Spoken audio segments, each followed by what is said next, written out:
Hello, सत श्री अकाल। You are watching me at Punjab Kesari Navodaya Times. मैं हूं आपके साथ नमिता सचदेव, हमेशा की तरह। वैसे आज के इंटरव्यू की शुरुआत मुझे लगा कि क्यों ना एक कविता के साथ की जाए, कुछ शब्दों के साथ की जाए जो बड़े खास हैं। मुझे वो शब्द बहुत ज़्यादा याद नहीं रहते, इसलिए मैं बात कर लेती हूँ पढ़ के। सावरकर माने त्याग, सावरकर माने तप, सावरकर माने तत्व, सावरकर माने तर्क, सावरकर माने तारुण्य, सावरकर माने तीर, सावरकर माने तलवार।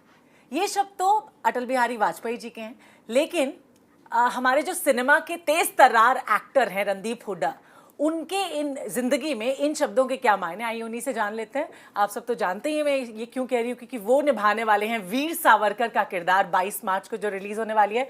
रणदीप, बहुत बहुत स्वागत आपका पंजाब। सत श्री अकाल ਤੁਹਾਨੂੰ भी सत श्री अकाल। सावरकर मंझे तिखट, उनकी बहुत ही तलवार की नोक जैसे उनके शब्द होते थे और उनकी उसका जो अपने विचारों का जो विवरण करते थे बहुत तीखा भी होता था।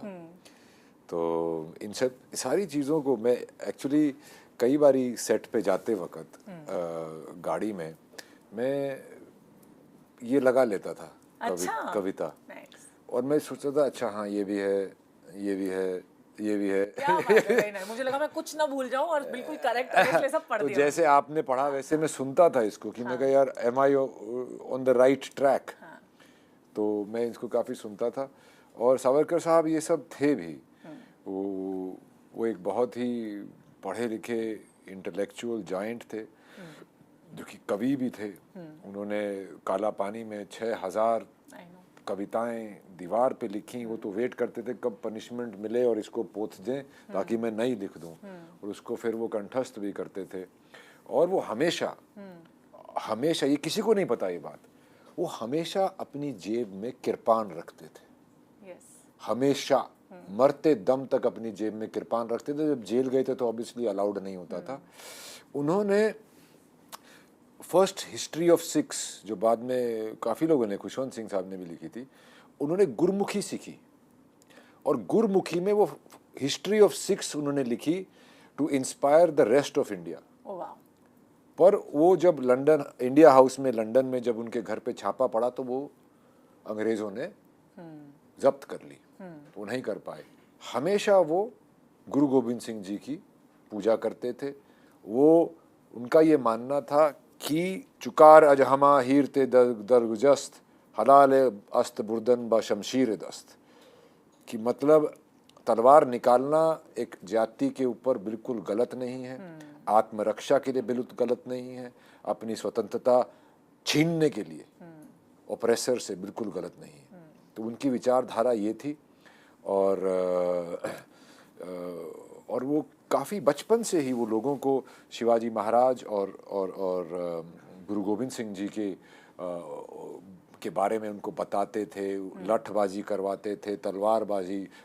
दल बनाया था उन्होंने, एक सीक्रेट दल था, मित्र मेला, जिसके अंदर ये छोटे छोटे लड़के ये आपस में एक दूसरे से कंपटीशन, कुश्ती वुश्ती, और उसके बाद गुरु गोविंद सिंह जी की बातें और शिवाजी की बातों पे डिस्कशंस होते थे, वो प्रेरित करते थे।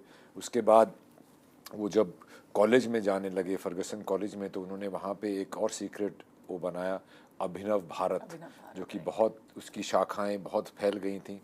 वो secret societies of Europe written by Thomas Frost से बहुत प्रभावित थे। और माज़िनी एक क्रांतिकारी थे जो कि इटालियन क्रांतिकारी थे, जो कि इटली भी ऐसे भागों में बटा हुआ था। उन्होंने बाहर, इटली के बाहर रह के रेवोल्यूशन किया, एक मुहिम चलाई थी जिससे उन्हें इटली को जोड़ा और उसको एक स्वतंत्र अखंड देश बनाया। तो उनकी बहुत ऐसी थी सीक्रेट सर्विसेज में। गदर पार्टी जो है, गदर पार्टी के लाला हरदयाल जो थे, वो उन्हीं के वहाँ पे वो इंडिया हाउस में उनके साथ थे। उनका काफ़ी उनको होता था। एक्चुअली गदर पार्टी ने उनको जर्मनी की हेल्प से काला पानी से बम मार के छुड़वाने की भी कोशिश की थी। मैं पिक्चर में नहीं डाल पाया हूँ, पर उन्होंने बम मार के छुड़वाने की भी कोशिश की थी। जर्मन यू बोट्स, जो सबमरीन्स में वहाँ पे उन्होंने ये किया था कि यहाँ से छुड़वा के इनको बर्मा ले जाएंगे सब क्रांतिकारियों को। और सबसे पहले 2 नाम थे, विनायक दामोदर सावरकर और गणेश दामोदर सावरकर, जिनका उनके बड़े भाई थे बाबा राव। तो उनका काफ़ी वो रहा। जब लाल बाल पाल की दुनिया थी जब लाल बाल पाल की दुनिया थी तो वो बाल के शागिर्द थे और बाल उनको, अगर ये जेल नहीं जाते और बाल गंगाधर तिलक को जेल करके मांडले नहीं भेज देता, इनको काला बाली नहीं भेज दिया जाता, तो कांग्रेस, इंडियन नेशनल कांग्रेस बोलना चाहिए, अब वो कांग्रेस नहीं है, इंडियन नेशनल कांग्रेस में नरम दल और गरम दल थे। अगर इनको जेल नहीं भेजते और लाला अपना बाल गंगाधर तिलक को जेल नहीं भेजते तो गरम दल भारी रहता और हम बहुत पहले आज़ाद हो जाते। ये आपके फिल्म में भी डायलॉग है ना कि जी। 35 साल लग गए आज़ादी में। जी जी इवन मैं शहीद भगत सिंह और वीर सावरकर दोनों की भी बात करना चाहूंगी। जी जी जैसे आपने बोला कि वो सिखिज्म को भी बहुत एडमायर करते थे। जी, जी, Then जी। हमने देखा कि भगत सिंह भी किस तरह से एडमायरर थे, सावरकर भी उनके एडमायरर थे, जेल में भी उनकी कविताएं पढ़ते थे भगत सिंह। और भगत सिंह जी की जेल डायरी में सावरकर जी की 3-4 कविताएं हैं। हाँ। और एक सावरकर जी ने किताब लिखी थी 1907 के अराउंड, जिसको उन्होंने 1857 सिपॉय म्यूटनी को एक अलग रुख दे दिया था कि 1857 भारत का पहला स्वतंत्रता संग्राम। वो किताब बहुत ट्रैवल करी थी, वो वायरल हो गई थी एक तरह से, और उसमें सावरकर जी का नाम भी नहीं था, उसमें था एक हिंदुस्तानी क्रांतिकारी।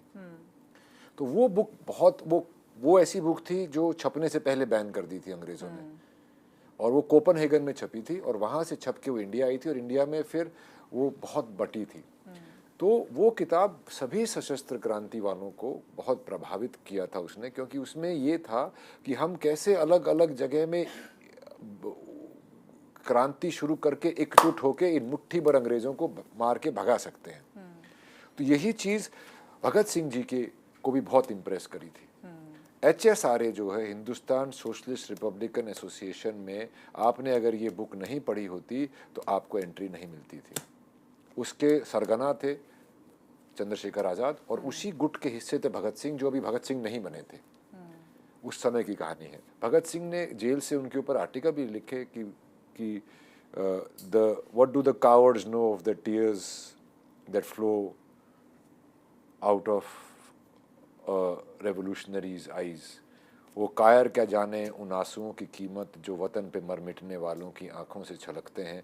ये उन्होंने विनायक सावरकर और मदन लाल धिंगड़ा की जो आखिरी मीटिंग थी, जो कर्जन वाइली को मारने से पहले, वो किया था। जैसे भगत सिंह जी ने सॉन्डर्स को मारा था, ऐसे ही पहले कर्जन वाइली ने पहली राजनीतिक हत्या कर्जन वाइली की हुई थी, मदन लाल धिंगड़ा ने करी थी। वो भी पंजाब से ही थे, लाहौर से, और वो भी सिमिलर फैशन में हुआ था। और जब सावरकर जी वापस इंग्लैंड गए, जब उन्हें पता था उनको गिरफ्तार कर लेंगे, वो इसीलिए गए थे कि वहाँ जाके वो कोर्ट से अपनी बातें बोल सकें पूरी दुनिया को, जैसे कि भगत सिंह जी ने करा। तो ये पहले चीज़ें हो चुकी थी 1900 के पहले दशक में, बहुत सारी चीज़ें हो गई थी जिससे प्रेरित होके आज़ादी तक लोग वो करते रहे। उनकी किताब इंडियन नेशनल आर्मी में भी उनकी किताब दी जाती थी, कपड़ों यूनिफॉर्म के साथ, बंदूक के साथ, और एक वो किताब दी जाती थी। इसी से लेके भगत सिंह जी उनसे बहुत प्रभावित थे। भगत सिंह जी की सोच, उनको, भगत सिंह जी को उनका जो हिंदुत्व जो इन्होंने लिखा था उससे भी बहुत इम्प्रेस थे। पर भगत सिंह जी और वो इस बात से इम्प्रेस थे कि हिंदुत्व की जो डेफिनेशन सावरकर जी ने लिखी थी, वो हिंदुत्व मतलब हिंदू धर्म नहीं, हिंदुत्व एक राजनीतिक, भूगोलिक, सांस्कृतिक इतिहास का आइडियोलॉजी थी जो फ्रीडम के लिए बनी थी। भगत सिंह जी भी धर्म को नहीं मानते थे, तो उनके बहुत सिमिलैरिटीज थी। पर अगर आप किसी को भी ले लो, किसी भी लीडर को ले लो, आप गांधी जी को ले लो, नेहरू जी को ले लो, जिन्ना जी को ले लो, सावरकर जी, भगत सिंह, चंद्र बोस, इन सब की सोच बदलती रहती थी क्योंकि समय बदलता रहता था। Of course. एक बार किसी चीज से एक दूसरे से सहमत होते थे, किसी से एक दूसरे नहीं सहमत होते थे, पर सभी की आपस में एक ही एक एम था, वो था अखंड भारत और स्वतंत्रता। और वही एम के रास्ते अलग थे, सोच अलग थी, पोजीशनिंग अलग थी। अच्छा, if I talk about the relationship of Mahatma Gandhi and Veer Savarkar, ji. how do you take it? You take Savarkar as constructive ally of Gandhi or constructive critique of Gandhi? I think both. मैं सावरकर जी के बारे में पढ़ते पढ़ते मैंने गांधी जी को भी पढ़ा। मेरी इज्जत गांधी जी के बारे में बढ़ी है, घटी नहीं है। गांधी जी ने पूरे देश को एक सिंबलिज्म से जोड़ा, उसमें और कोई नहीं जोड़ सकता था। गांधी जी और सावरकर जी दोनों स्वतंत्र भारत चाहते थे, अखंड भारत चाहते थे। उनकी विचारधाराएं अलग थी, एक हिंसावादी थे, एक अहिंसावादी थे, पर वो अपने आप में एक दूसरे की इज्जत करते थे। उनकी 3 बार मीटिंग हुई, जिसके अंदर सावरकर क्योंकि ज़्यादा विटेड थे और ज़्यादा वो थे, वो भारी रहते थे, पर उस वक्त बैरिस्टर एम के गांधी थे, बापू नहीं बने थे, महात्मा नहीं बने थे, उस टाइम की कहानी है। फिर उनकी 3 मीटिंग हुई, एक तो लंदन हाउस में गांधी जी उनसे मिलने आए, क्योंकि गांधी जी को पता था कि ये बहुत इंटेलिजेंट, एंटरप्राइजिंग और लोगों को एकत्रित करने वाला लड़का है, तो इससे गांधी जी बड़े थे सावरकर जी से। फिर उनकी एक डिबेट हुई विजयदशमी पे लंदन में एक रेस्टोरेंट में, और फिर 1927 में गांधी जी उनसे मिलने रत्नागिरी आए थे। उनकी जो बेल प्लीज होती थी, उसमें से लास्ट बेल प्ली का जो आइडिया था वो गांधी जी ने दिया था। अच्छा। कि बोला तुम बहुत लंबा लंबा फ्लावरी, तुम राइटर हो तो इतना बड़ा बड़ा मत लिखो, 15-15 पेज के शॉर्ट बोलो, ये केस है, ये बैरिस्टर थे ना गांधी जी भी। बोला तुम घुमा रहे हो उनको, बोले ये, क्योंकि सावरकर जी बड़ी फ्लावरी राइटिंग, वो अपने इमोशंस, क्या अकेला आदमी जेल में पड़ा आदमी क्या करेगा। तो जो वो मर्सी पिटीशन बोलते हैं, वो बेल याचिकाएं होती थी, जो भी कोई भी इंसान जो जेल में होता है वो बेल अपनी पिटीशन रखता रहता है ताकि वो निकले वहां से। 26-27 साल की उम्र में आपको 50 साल की कैद हो गई, उनको 1960 में छूटना था। अरे 2 उम्र कैद देने का क्या मतलब था, फांसी दे देते, नहीं दी, शहीद हो जाते। और सावरकर जी अगर शहीद होते तो बहुत बड़े शहीद हो जाते, क्योंकि उनका उस वक्त इन्फ्लुएंस बहुत ऊपर में था। तो ये विचारधाराएं थी, बदलती रहीं, और आखिर में जाके सावरकर जी भी और गांधी जी भी अखंड भारत के लिए ही लड़ रहे थे। गांधी जी ने भी बोला ओवर माय डेड बॉडी। पर अक्सर ऐसा होता है कि जो संग्राम होता है उसमें क्रांतिकारी लड़ते हैं, और वो जब संग्राम अपने मुकाम पे पहुंच जाता है तो पॉलिटिशियंस उसको ओवरटेक कर लेते हैं, जो कि बहुत संग्रामों में होता है, बहुत रेवोल्यूशंस में होता है। वो इंडिया में भी हुआ। एक पॉइंट पे आके कांग्रेस पार्टी और गांधी जी भी की विचारधारा भी अलग हो गई थी। गांधी जी अखंड भारत चाहते थे, कांग्रेस पावर चाहती थी। और जब गांधी जी की असैसिनेशन हुई तो पहला तो ये डिक्टेट आया, पहले तो ये आया था कि अगर जुडिशियल प्रूफ नहीं है तो सावरकर जी को गिरफ्तार नहीं करना। फिर एक मीटिंग हुई, उस मीटिंग के बाद आया जुडिशियल प्रूफ नहीं भी है तो इनकी विचारधारा से ये हुआ है, इनको गिरफ्तार करो। कोर्ट में केस चला। गांधी जी की हत्या के बाद पूरे वर्ल्ड में और भारत में न्यूज़ आई, हिंदू ने गांधी को मारा है, Mahatma killed by Hindu, Mahatma assassinated by Marathi Hindu. तो उससे क्या हुआ, इनको अक्यूज करके गांधी जी को हिंदुओं ने मारा है कि एक छवि फैली। और 3 पार्टियां होती थी, मुस्लिम लीग, इंडियन नेशनल कांग्रेस और हिंदू महासभा। मुस्लिम लीग के ज़्यादातर लीडर पाकिस्तान चले गए थे। सावरकर जी को के ऊपर आरोप लगा के उन्होंने हिंदू महासभा और हिंदू एकता को बांट दिया। जुड़ नहीं पाए लोग हिंदू के नाम पे। और 1952, क्योंकि रेफ्यूजी कितने आए थे पाकिस्तान से, कितने लाखों हिंदू रेफ्यूजी आए थे, सबने मारकाट देखी थी, सबने उस बंटवारे का वो देखा था जो कि कांग्रेस ने अप्रूव किया था। तो अभी हवा बदल रही थी, पर इनको अक्यूज करके 1952 में ऑलमोस्ट अनअपोज जीत गई इंडियन नेशनल कांग्रेस। अच्छा, एक बात मैं आप पे जरूर पूछना चाहूंगी, इंदिरा गांधी ने भी उनका जो कंट्रीब्यूशन था सावरकर का उसको माना जी, था और उनको स्टैम्प भी बनाया उनके था मरने पे उन्होंने बहुत बड़ा नोट लिखा था कि बहुत बहादुर इंसान थे, इनका देश की स्वतंत्रता संग्राम में बहुत बड़ा हाथ रहा। और यही नहीं, आगे का जो देश इन्होंने बनाया है उस विचारधारा में भी इनका बहुत बड़ा हाथ है। तो वो भी आपने कहीं ना कहीं दिखाया है इसमें, नहीं, वो तो 60s की मेरी कहानी 1950 में ख़त्म हो जाती है, जब पाकिस्तान के प्राइम मिनिस्टर लियाकत अली खान दिल्ली आए थे एक विजिट के लिए। तो बम्बई में नेहरू जी के कहने पे सावरकर जी को जेल में डाल दिया था, कहीं वो बुरा ना मान जाएं कि पाकिस्तान से आए और हमारा जो हिंदुस्तानी नागरिक है, वो वीर सावरकर, उसको जेल में डाल दो क्या कि उनको बुरा ना लगे। उसको उनके 1950 में जेल में डाला और उनको जेल में डाल के भूल गए। वो 2 बारी स्वतंत्र भारत में जेल गए, 27 साल उनको ब्रिटिशर्स ने जेल में रखा। तो कौन माफी वीर को 27 साल जेल में रखता है, राइट? और फिर गांधी जी की असैसिनेशन के बाद उनको 1 साल इतनी उम्र में जेल में रखा, लाल किले में, और फिर 1950 में उनको दोबारा जेल में रखा, जेल में डाल के भूल गए उनको। तो ऐसी उनके साथ निर्दयता की उस वक्त के जो लीडर थे कांग्रेस के, नेहरू जी वगैरह। अच्छा, 2 चीज़ें यहाँ पे मेरे को ज़रूर पूछनी है आपसे। वो ये कि जैसे हम बात भी कर रहे हैं कि इंडियन नेशनल मूवमेंट में उनका काफ़ी योगदान रहा था, बहुत कंट्रीब्यूट किया था उन्होंने, और आपको स्टिल लगता है जब ये सब्जेक्ट आप चूज़ कर रहे थे कि उनके ऊपर बिट्रेयल का जो लेबल है that still lingers on him, और उसको भी दिखाया फिल्म में, उसको किस तरह से दिखाया, वो स्टिल इट्स देयर, इसीलिए आपने सब्जेक्ट चूज़ किया? पॉलिटिकली वो प्रोपेगेंडा चलाते रहते हैं, और जब इलेक्शन आते हैं तो वो जोर शोर पे हो जाता है। जब रैलियों पे जाते हैं, अखंड भारत की जो रैलियां, जो सावरकर जी की आइडियोलॉजी थी, जब उसके ऊपर जाते हैं यात्राओं पे, तो उन पे लालछना लगाते हैं। यही प्रोपेगेंडा है। और मेरी पिक्चर एंटाई प्रोपेगेंडा है, जो कि सावरकर जी पे ये जो लगाए हुए इल्ज़ाम हैं, इसको सफाई से, सच्चाई से लोगों के सामने लाया जाए ताकि दे कैन डिसाइड। मैं तो पिक्चर में उनको वीर भी नहीं बोलता हूँ।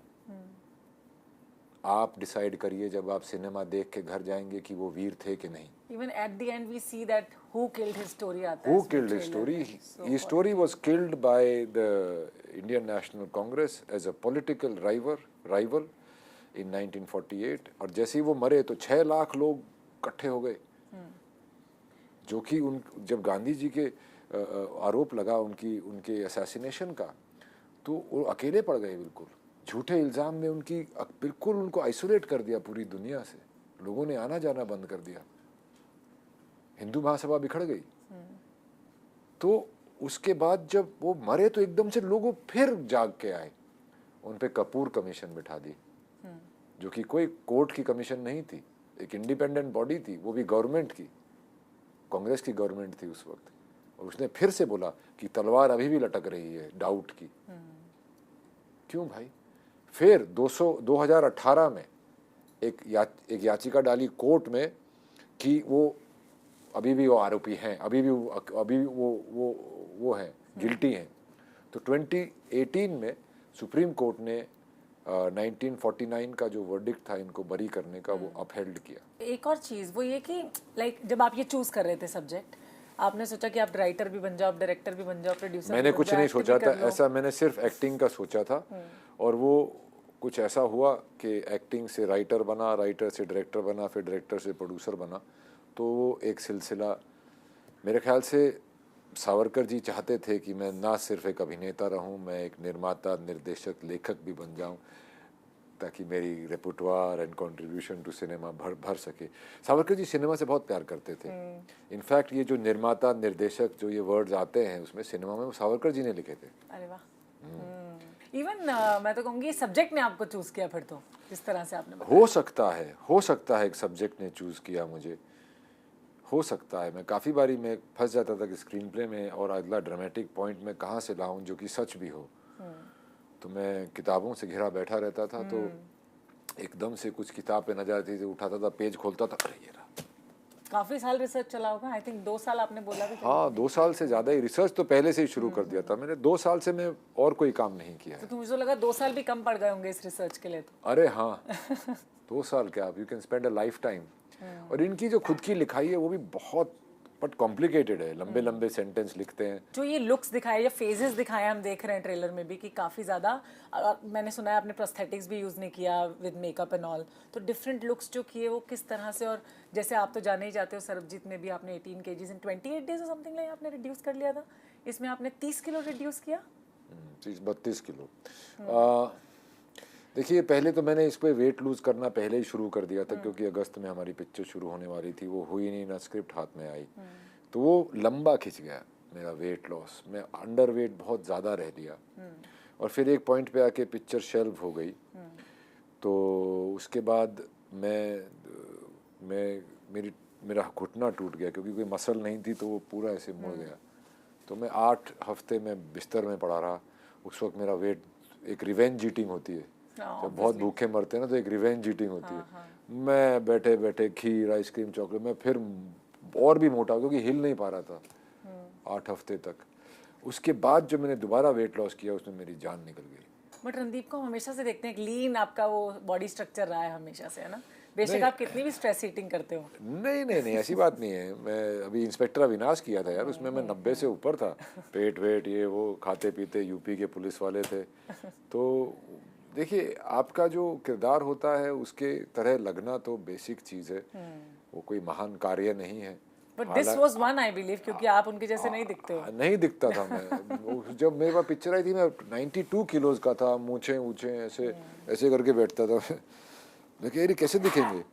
तो फिर मैंने उसको फिर बदला किया। मेरी मेकअप आर्टिस्ट हैं जिन्होंने पूरी पिक्चर की सबकी लुक्स डिजाइन की हैं, रेणुका पिल्ले। काफी ओरिजिनलिटी के साथ एकदम सब बिल्कुल वैसे ही दिख रहे हैं जैसे दिखते थे। हाँ, तो ये हर एक कैरेक्टर पे काम किया गया है। पहले पराग मेहता के साथ कास्टिंग बहुत टाइम लगा मुझे करने में, फिर उनकी लुक बनाने में, और पिक्चर 53 साल जाती है तो एजेस, सब एज होते हैं कैरेक्टर्स, तो वो सब करना बहुत ही मुश्किल था, बहुत डिटेल का काम था। यही नहीं, प्रोडक्शन डिज़ाइन भी नीलेश वाघ ने जो किया है, मेरा डीओपी अरविंद कृष्णन, मेरा कॉस्ट्यूम डिज़ाइनर सचिन लवलेकर, तो इन्होंने बहुत डिटेल में काम किया। अगर आप देखें किसी के जो ये बटन भी दिखेंगे, सीम दिखेगी, वो बहुत ही डिटेल्ड काम है। Everybody looks like what they should look like, and I go through a very tremendous journey of Savarkar ji को एक्चुअली जेल में जॉन्डिस हो गया था, काफ़ी बार बार होता रहता था। उनकी तबीयत बहुत ज़्यादा ख़राब थी, उनके भाई की भी तबीयत बहुत ख़राब हो गई थी। उनको बहुत निर्दयता से उनको हैंडल किया, क्योंकि अदरवाइज़ काला पानी में आप 6 महीने वहाँ पे गुजार के आपको बाहर छोड़ देते हैं आइलैंड पे। आप काम कर लो, घर बना लो, ये कर लो, वो कर लो। इनको 11 साल नहीं छोड़ा, और कितनी बार आइसोलेशन दी 6-6 महीने की, जिसमें आप ना सूरज दिखता है ना कुछ होता है। इवन वो सोच के साथ ही गूज़बम्स हो जाते हैं। हाँ। और भाई कौन सा माफी वीर है जिसको 27 साल तुम कैप्टिविटी में रखोगे। और जब उनको छोड़ा जेल से, 11 साल काला पानी, 3 साल यहाँ मेनलैंड में प्रिजन में रहे अलग अलग में, और जब छोड़ा तो उनको 2 कंडीशन के साथ छोड़ा कि आप किसी भी राजनीतिक, क्रांतिकारी राजनीतिक और रिलीजियस उसमें हिस्सा नहीं ले सकते। पहले 5 साल का लगा, फिर उनको लगा इसके तो लक्षण ठीक नहीं है, 5 साल और, फिर 6 साल और बढ़ाई, क्योंकि इन्होंने भगत सिंह की डेथ पे जब पूरा सन्नाटा हो गया था, इन्होंने शर्त होने के बावजूद अपने घर में नुक्कड़ पे काला झंडा फहराया और उसकी पूजा करी। उससे उनकी सज़ा 6 साल और बढ़ गई, उस एक चीज़ से। इवन अगर मैं रणदीप से बात करूं तो आपने जो ये सब्जेक्ट पे फिल्म बनाई है, आपकी आइडियोलॉजी, आपके थॉट प्रोसेस से कि आपको कैसे लगता है कि अगर मान लो अगर आप उस वक्त फ्रीडम स्ट्रगल का हिस्सा होते, तो आप नॉन वायलेंस की तरफ जाते या वायलेंस की तरफ जाते? नॉन वायलेंस, बिकॉज हम थोड़े एरिया के ऐसे हैं जहाँ पे थोड़ा सा ये सब होता है, और नॉर्थ वेस्ट जो भी इंडिया का एरिया है वो वहाँ उसने इतना वायलेंस देखा है थ्रू अफ़गानी इन्वेजन्स, आना जाना सब। हमारे रोहतक से आते थे, अटैक करते थे, वापस जाते थे, तो वो बहुत हमने देखा है, तो शायद उसमें जाता मैं। पर मैं वायलेंस को वो नहीं कर रहा हूँ, वायलेंस को सपोर्ट नहीं कर रहा हूँ। वायलेंस बिल्कुल गलत चीज़ है, पर वायलेंस को आइसोलेशन में देखो तो गलत चीज़ है। सेल्फ डिफेंस के लिए आइसोलेशन, तो सेल्फ डिफेंस के क्या करोगे? कोई तुम्हें थप्पड़ मारेगा, दूसरा गाल आगे कर दोगे? नहीं, कोई नहीं करता, वो महात्मा ही थे। और एक और इंटरेस्टिंग बात बताता हूँ, जो हिंसा के थे, the man of non violence, अहिंसा वाले गोली से मरे, और जो हिंसा वाले थे उन्हें आमरण अनशन किया, समाधि ली आखिर में जाके। He fasted to death. He fasted to death. आमरण अनशन बहुत लोगों ने किए, कोई नहीं मरा, सिर्फ एक ही इंसान मरा उससे, वो है विनायक दामोदर सावरकर।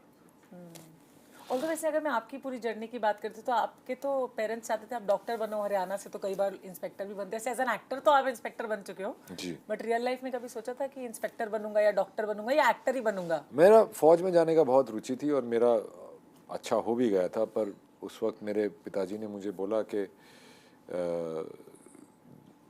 देश को सर्व करने के और भी तरीके होते हैं। मेरे बहुत सारे क्लासमेट्स गए वहाँ पे, वो टीचरों के और किसानों के बच्चे थे, तो वो जा रहे हैं वहाँ पे, तो उन्होंने बोला यार तू डॉक्टर का लड़का है, तू लॉयर बन, जज बन, कुछ ऐसे बनना, और भी तो तरीके होते हैं देश की सेवा करने के, तुम सभी उसमें चले जाओगे तो क्या होगा। तो इसलिए मैं नहीं गया था। बाकी बचपन से मेरी रुचि एक एक्टर बनने की थी, जो मैं बन गया, या बन रहा हूँ शायद। नहीं, आप बन चुके हैं अच्छे एक्टर। इवन मेथड एक्टर्स की बात करूं तो मुझे नहीं लगता आपसे बेहतर मेथड एक्टिंग कोई कर पाता होगा। Method acting is a very abused term, let's not go there. Thank you so much Randeep. ज़रूर इस फिल्म को देखें जो जल्दी रिलीज होने वाली है, और जो छवि है, जो जितना ये मैं कहूँगी कंट्रोवर्शियल सब्जेक्ट है, वो कंट्रोवर्सी इसके बाद हट जानी चाहिए, कॉन्वर्सेशन तो जरूर आपके होना ऊपर चाहिए। है, आपके ऊपर है। फिर आप डिसाइड करेंगी सावरकर को वीर कहना या नहीं, राइट। जी। Thank you so much for watching us on Punjab Kesari Navodaya Times. Bye bye for now.